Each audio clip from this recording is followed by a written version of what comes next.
ETF index mutual funds నేర్చుకుని stock మార్కెట్లో రాణించాలనుకుంటున్నారా? వెంటనే ఈ నెంబర్కి కాల్ చేయండి. నమస్తే ఉమా గారు. నమస్తే అమ్మా. 2026 నుంచి 2030 వరకు ఈ 4 సంవత్సరాలు కనుక మనం చూసుకుంటే జన్మజాతక రీతి చూసినా లేదంటే గ్రహ సంచారాన్ని బట్టి మృగశిర నక్షత్రం వారికి అసలు ఏ విధంగా ఉండబోతుంది ఫలితాలు అంటారు. దాంతోపాటు చాలామంది అడిగేది అంటే ఎడ్యుకేషన్ పరంగా అడుగుతుంటుంటారు, హెల్త్ రీత్యా అడుగుతుంటుంటారు, అండ్ దాంతోపాటు కెరియర్ ఏం చూస్ చేసుకుంటే బాగుంటుందని అడుగుతుంటుంటారు. సో ఫస్ట్ మృగశిర నక్షత్రం యొక్క గుణగణాలు ఏంటి ఉమా గారు? తప్పనిసరిగా అండి, ఇప్పుడు మీరు అడిగినట్టుగా ఎడ్యుకేషన్, కెరీర్ అండ్ హెల్త్కి సంబంధించిన విషయాల్లో అసలు డిఫాల్ట్గా ఏమున్నాయి, ఈ 4 సంవత్సరాల్లో ఈ వేటికి అవకాశం ఉందో కూడా మనం డీటెయిల్గా చెప్పుకుంటూ వద్దామండి. అయితే మృగశిర నక్షత్రం అనేటువంటిది కొంచెం లెంతీగా వస్తుంది. ఎందుకంటే 1-2 పాదాలు వృషభ రాశిలో ఉంటే 3-4 పాదాలు మిథున రాశిలో ఉంటాయి. సో రెండింటి కోసం మనం ప్రస్తావన చేయాలి కాబట్టి కొంచెం లెంత్ వచ్చినా సరే చక్కగా చెప్పుకుందామండి. ముందుగా 1-2 పాదాలు చూద్దాం వృషభ రాశికి సంబంధించి. సో వీళ్ళు ఏంటి అంటే కోపము, డేరింగ్ అండ్ డాషింగ్ ఉండేటువంటి స్వభావము, సెల్ఫ్ కేర్ ఎక్కువగా ఉండడము, అట్రాక్టివ్గా ఎక్కువగా ఉండడము, తర్వాత కొద్దిగా మొండితనము ఇలాంటివి కనబడుతూ ఉంటాయండి వీళ్ళ యొక్క. అసలు మృగశిర అంటేనే ఇలాంటి గుణాలన్నీ కూడా ఉంటాయి. యాటిట్యూడ్ అనమాట, అలాంటివి డేరింగ్ అండ్ డాషింగ్గా ఉంటారు. అయితే మెయిన్లీ 1-2 పాదం వాళ్ళకి మనం తీసుకుంటే original 2nd and 5th lord అయినటువంటి బుధుడు మల్టిపుల్ వేస్ నుంచి డబ్బు సంపాదించేటువంటి యోగ్యత, ఆడపిల్ల సంతానము ఇలాంటివన్నీ కూడా కనబడుతూనే మీరు అడిగినటువంటి ఎడ్యుకేషన్ ఆస్పెక్ట్లో మనం తీసుకుంటే MBA కోర్సెస్ చాలా బాగుంటాయి, చార్టెడ్ అకౌంటెంట్స్ సంబంధించినవి చాలా బాగుంటాయి, బిజినెస్కి సంబంధించిన కోర్సెస్ అన్నీ కూడా చాలా బాగుంటాయి, అడ్వకేట్కి సంబంధించి డాక్టర్కి సంబంధించిన కోర్సెస్ అన్నీ కూడా చాలా అనుకూలంగా ఉంటాయి. వాటిల్లోకి వెళితే విజయం సాధించడం చాలా తొందరగా సాగుతుంది అని చెప్పొచ్చు. ఇకపోతే హెల్త్ పట్ల మనం తీసుకుంటే 1-2 పాదం వాళ్ళకి మగవాళ్ళైనా ఆడవాళ్ళైనా శుక్రకారకత్వం వల్లే వస్తాయి. ఫర్ ఎగ్జాంపుల్ మగవాళ్ళు అనుకోండి, ఫెర్టిలిటీ ప్రాబ్లమ్స్, టెస్టోస్టెరాన్ విషయంలో ఇబ్బందులు రావడము కానీ, లేదా డయాబెటీస్ విషయంలో ఇబ్బందులు కానీ, కిడ్నీ సంబంధించిన విషయాల్లో ఇబ్బందులు కానీ వస్తాయి. యూరినరీ ట్రాక్ ఇన్ఫెక్షన్స్ కూడా జాగ్రత్తగా ఉండాలి. ఆడవాళ్ళు అనుకోండి PCOD, PCOS, thyroid, hormonal imbalances, uterus problems లాంటి వాటితో పాటుగా చర్మానికి సంబంధించిన ఇబ్బందులు వచ్చే అవకాశం బలంగా ఉంటుందండి. ఇకపోతే మీరు అడిగారు కెరీర్కి సంబంధించింది అడిగారు. ఈ కెరీర్కి సంబంధించిన విషయంలో అడ్మినిస్ట్రేటివ్ రోల్స్ అనేటువంటివి చాలా బాగుంటాయి అన్నమాట. అంటే వీళ్ళు ఎక్కడున్నా సరే 10 మందిని కంట్రోల్ చేసేటువంటి స్థాయిలో, 10 మందికి దిశా నిర్దేశం చేసేటువంటి స్థాయిలో ఉంటారు తప్ప ఆ 10 మందిలో ఒకరిగా ఉండడం అయితే ఉండరండి. ఎక్కడైనా జన్మజాతకంలో దశమాధిపతి 6th లార్డ్ బాగాలేకపోతే ఆ దశ అంతర్దశ నడిస్తే కొంత ఆ టైం వెళ్ళేంత వరకు ఇలాంటి ఇబ్బంది పడినా అల్టిమేట్లీ చాలా అద్భుతమైనటువంటి గ్రోత్ ఉంటుంది. ఇంకొక విషయం మనం చెప్పుకోవాలి, మృగశిర నక్షత్రానికి 2 విషయాలు శాస్త్రబద్ధంగా డిఫాల్ట్గా ఉంటాయని చెప్పి ఆల్రెడీ చెప్పబడి ఉన్నాయి. అందులో ఒకటి లేట్ సెటిల్మెంట్, అంటే సెటిల్ అవ్వడం, పర్మనెంట్ సెటిల్మెంట్ చాలా లేట్ అవుతుంది. నెంబర్ 2 పెళ్ళి లేట్ అవ్వడము, లేదా పెళ్ళి అయిన తర్వాత మెరిటల్ లైఫ్లో ప్రాబ్లమ్స్ డిఫాల్ట్గా ఉంటాయని చెప్పి శాస్త్రం చెప్పింది. సో ఇక్కడ పూర్తిగా ఈ ఒక్క విషయంలో క్లారిటీ రావాలి అంటే మాత్రం ఎవరి వ్యక్తిగత జాతకాన్ని వాళ్ళు చెక్ చేసుకుంటే అది తప్పనిసరిగా తెలుస్తుందండి. ఇకపోతే 3-4 పాదం వాళ్ళకి సంబంధించి మనం డీటెయిల్గా చూద్దామండి. 3-4 పాదం వాళ్ళు డిప్లొమాటిక్ పర్సన్స్ అని చెప్పొచ్చు, అదేవిధంగా మల్టిపుల్ టాస్కింగ్ వేళలో ఉంటుంది అని చెప్పొచ్చు. Hard working natures, hard work plus smart work కలిపితే మృగశిర 3-4 పాదం వాళ్ళు అవుతారు. ఆ యోగం వీళ్ళకు ఉంటుంది. కోపాన్ని ఎక్కడ ప్రదర్శించాలో తెలిసినటువంటి లౌకికమైనటువంటి వ్యక్తులుగా మనం చెప్పుకోవచ్చు. అయితే వీళ్ళకి ప్రాపర్టీస్ కానీ అసెట్స్ కానీ అద్భుతంగా బిల్డ్ చేసేటువంటి యోగం ఉంటుంది. విద్య నార్మల్గానే ఉంటుంది, విద్యలో ఆటంకాలు కూడా వచ్చే అవకాశం ఉంటుంది మీరు అడిగినట్టుగా. కెరీర్ పరంగా మనం తీసుకుంటే వీళ్ళకి ఏ కెరీర్ బాగుంటుందంటే ప్రొఫెసర్స్ కానీ, టీచర్స్ కానీ, లేకపోతే ఫైనాన్స్ వ్యాపారములు కానీ, స్పిరిచువల్కి సంబంధించినటువంటి విషయాల్లో వీళ్ళ వృత్తి ఉండే అవకాశాలు, లేదా వంశపారంపర్యంగా వచ్చేటువంటి వృత్తి ఉండే అవకాశాలు బలంగా కనబడతాయి. లేదా ఇందాక మనం చెప్పుకున్న విధంగా ఏదైతే లేట్ సెటిల్మెంట్ ఉంటుందని చెప్పుకున్నామో అదేవిధంగా 3-4 పాదం వాళ్ళకి లేట్ సెటిల్మెంట్ ఛాన్సెస్ 75% ఎక్కువగా ఉంటాయండి. ఎందుకంటే 7వ దశమాధిపతి గురుడు పాపగ్రహం కాబట్టి. మీరు అడిగినట్టుగా హెల్త్ పరంగా మనం తీసుకుంటే 3-4 పాదం వాళ్ళకి మరీ ముఖ్యంగా ఆడవాళ్ళైనా మగవాళ్ళైనా బ్లడ్కి సంబంధించి, స్కిన్కి సంబంధించి, అదేవిధంగా డెంటల్ ప్రాబ్లమ్స్కి సంబంధించిన ఇబ్బందులు, ENT నర్వస్ డిజార్డర్స్ లాంటివి ఉండే అవకాశాలు బలంగా కనబడతాయమ్మా. అయితే 2026 దగ్గర నుంచి 2030 దాకా ఈ 4 పాదాల వాళ్ళకి ఏ విధంగా కనబడుతుందో మనం చూద్దాం. ముందుగా 1-2 పాదం వాళ్ళకే చూద్దామండి. సో వీళ్ళకి కరెంట్లీ గురువు కోసం మనం మాట్లాడుకుంటే జూపిటర్ ప్లానెట్, గురువు అనేటువంటి ఆయన బలంగా లేరు. ఎప్పటిదాకా బలంగా లేరు? 2027 నవంబర్ దాకా బలంగా లేరు. ఓకే. అంటే అప్పటి వరకు ఫినాన్షియల్ బర్డెన్స్, చికాకులు, ఒడిదుడుకులు, ఒత్తిడి, కెరీర్ పరంగా క్యాష్ ఫ్లో అనుకున్న స్థాయిలో లేకపోవడం లాంటివి ఉంటాయి. 2027 నవంబర్ టు 2028 నవంబర్ దాకా గురుబలం చాలా బాగుంటుంది. బికాస్ 5వ స్థానంలో ఉంటారు కాబట్టి సంతాన లాభం కలుగుతుంది, ప్రేమలో లాభం కలుగుతుంది, హయ్యర్ ఎడ్యుకేషన్ అనుకూలంగా ఉంటుంది, క్యాష్ ఫ్లో, మనీ ఫ్లో అన్నీ కూడా చాలా బాగుంటాయి. 2028 నవంబర్ టు 29 నవంబర్ దాకా గురువు అనేటువంటి ఆయన 6వ స్థానంలో ఉంటారు. ఆర్థిక భారం, అవమాన భారం ఎక్కువగా ఉంటాయి. 2029 ఎండ్ నుంచి 2030 ఎండ్ దాకా గురువు అనేటువంటి ఆయన వృశ్చిక రాశిలో ఉంటారు. వివాహ యోగ్యత, వ్యాపార యోగ్యత, విదేశీ ప్రయాణాలు అన్నీ కూడా అనుకూలంగా ఉంటాయి. గురువు అయిపోయారండి 2030 దాకా. శని కోసం మనం చూద్దాం. శని అనేటువంటి ఆయన కరెంట్లీ 1-2 పాదం వాడికి ఎక్కడున్నారండి? 11వ స్థానంలో అనుకూలంగా ఉన్నారు. ఈ యొక్క రాబోయేటువంటి 2028 ఫిబ్రవరి దాకా అనుకూలంగానే ఉంటారు. మధ్యలో 2027 జూన్ తర్వాత ఒక 3-4 నెలలు మేషరాశిలోకి రావడం చేత ఏలినాటి శని వచ్చినట్టుగా వచ్చి మళ్ళీ వెనక్కి శని వెళ్ళడం వల్ల ఫిబ్రవరి దాకా ఢోకా లేదు, ఇబ్బంది లేదు. 2028 ఫిబ్రవరి దగ్గర నుంచి ఏలినాటి శని స్టార్ట్ అయిపోయినట్లే. అక్కడి నుంచి 7.5 సంవత్సరాలు ఉంటుందండి. సో ఖచ్చితంగా ఆర్థికంగా, ఆరోగ్యపరంగా నష్టములు కలిగే అవకాశం బలంగా కనబడుతోంది మృగశిర 1-2 పాదం వాళ్ళకి. ఇంకా 2030 దాకా ఏలినాటి శని ఉంటుంది కాబట్టి శని బాధలు 2028 ఫిబ్రవరితో స్టార్ట్ అవుతాయి. శని అయిపోయారండి.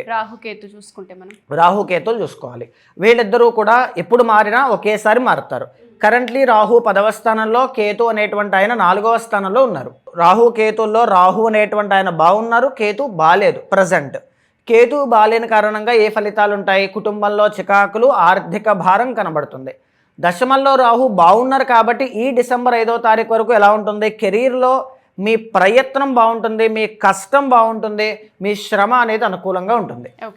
ఈ డిసెంబర్ 5వ తారీఖు తర్వాత రాహు 9వ స్థానమైన మకరంలోకి, కేతు కర్కాటకమైనటువంటి 3వ స్థానంలోకి వెళుతున్నారు.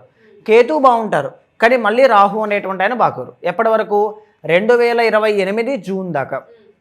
రాహు అనేటువంటి ఆయన బాగోరు కాబట్టి ఎలాంటివి? కెరీర్లో మిస్టేక్స్ అనేటువంటివి చేస్తారని. మకరం ఇండికేట్స్ కెరీర్ కాబట్టి, అంటే చేసే ప్రయత్నంలో ఎక్కువగా మిస్టేక్స్ ఉంటాయి. తర్వాత రీగ్రెట్ ఫీల్ అవ్వాల్సిన అవసరం ఉంటుందన్నమాట. 3వ స్థానంలో కేతు అనేటువంటి ఆయన బాగున్నారు. ఆయన వల్ల పరాక్రమము, ప్రయత్న బలము పెరుగుతాయి. సో ఇక్కడ 4 గ్రహాలు కంప్లీట్ అయ్యాయి. వీటి రెమెడీస్ లాస్ట్లో చెప్పుకుందామండి. ఇకపోతే 3-4 పాదాలు మనం తీసుకుంటే వీళ్ళకి వచ్చేసి ప్రజెంట్ గురువు కోసం మాట్లాడుకుంటే నవంబర్ 1వ తారీఖు వరకు ఈ సంవత్సరంలో 2026లో అనుకూలంగా ఉండేటువంటి గ్రహస్థితి గురువు వల్ల కనబడుతోంది. నవంబర్ 1 నుంచి 2027 ఫిబ్రవరి దాకా మళ్ళా గురుబలం అనేది ఉండదు. 3 నెలలు ఇబ్బందులు ఉంటాయి ఆర్థికంగా.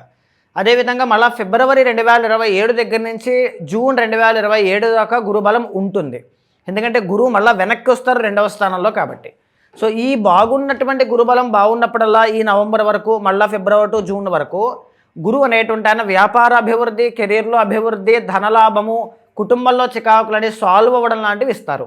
అయితే 2027 జూన్ దగ్గర నుంచి నవంబర్ దాకా గురువు అనేటువంటి ఆయన మళ్ళీ 3వ స్థానంలోకి వెళుతారు.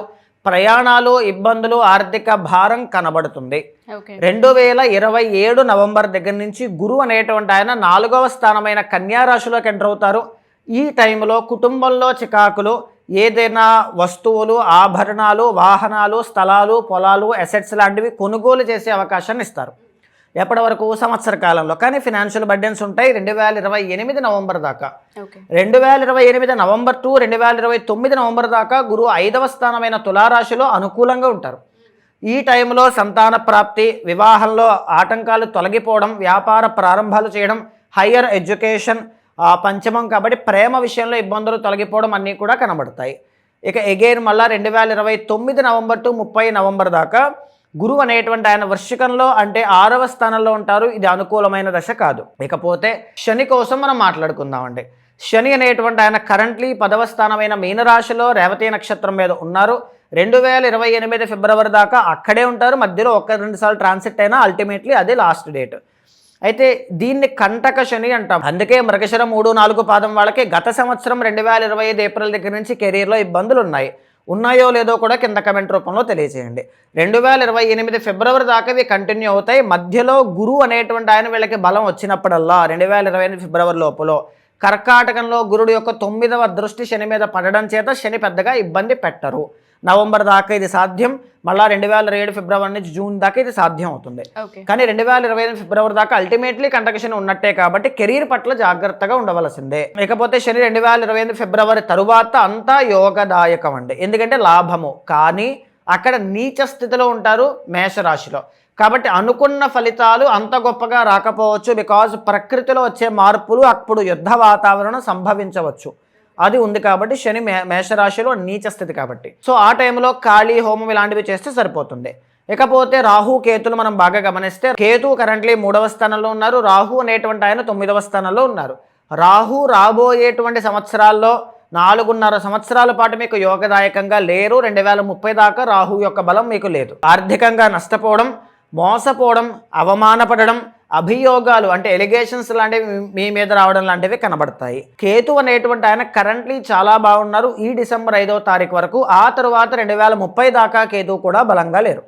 ఈ కేతు అనుకూలంగా ఉన్నటువంటి డిసెంబర్ 5వ తారీఖు వరకు పరాక్రమం, పట్టుదల, తర్వాత తోబుట్టువులతో అన్యోన్యత, బాండింగ్ అన్నీ కూడా చాలా బాగుంటాయండి. ఈ డిసెంబర్ 5వ తారీఖు తర్వాత కేతు 2వ స్థానంలోకి వస్తే ధన సంపాదన విషయంలో ఒడిదుడుకులు కనబడతాయి, సంపాదించిన డబ్బు నిలబడదు, ఇలాంటివి ఎక్కువగా ఉంటాయమ్మా. సో ఓవరాల్గా మనం కనుక చూసుకుంటే ఒక సంవత్సరం ఫలితాలు బాగుంటాయి, మరొక సంవత్సరం ఇబ్బందికరంగా కనిపిస్తున్నాయి. చాలా సందర్భాల్లో ఏమవుతుందంటే ఆ ఇబ్బంది వచ్చినప్పుడు స్పీడ్ డెసిషన్స్ తీసుకుంటూ ఉంటారు, దానివల్ల లైఫ్ మొత్తం ఎఫెక్ట్ అయిపోతూ ఉంటుంది. ఈ జరిగే గోచార రీతి ఏదైతే ఎఫెక్ట్స్ ఉన్నాయో వీటి నుంచి బయటపడాలి అంటే రెమెడీస్ ఏం పాటిస్తే మంచిది అంటారు ఉమాగారు? తప్పనిసరిగా అండి, వృషభ రాశి వాళ్ళకి 2028 ఫిబ్రవరి తరువాత నుంచి ఏలినాడు శని స్టార్ట్ అవుతుంది. తప్పనిసరిగా అప్పటి నుంచి లేదా 2027 జూన్ తర్వాతనైనా కాళీ హోమము తప్పనిసరిగా ఆచరించాలి.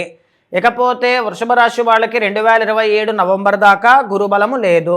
ఆ గురుబలం వచ్చేలోపు 6 నెలలకు ఒకసారైనా, సంవత్సరానికి ఒకసారైనా తారాదేవికి సంబంధించిన హోమం చేయించుకోవాలి.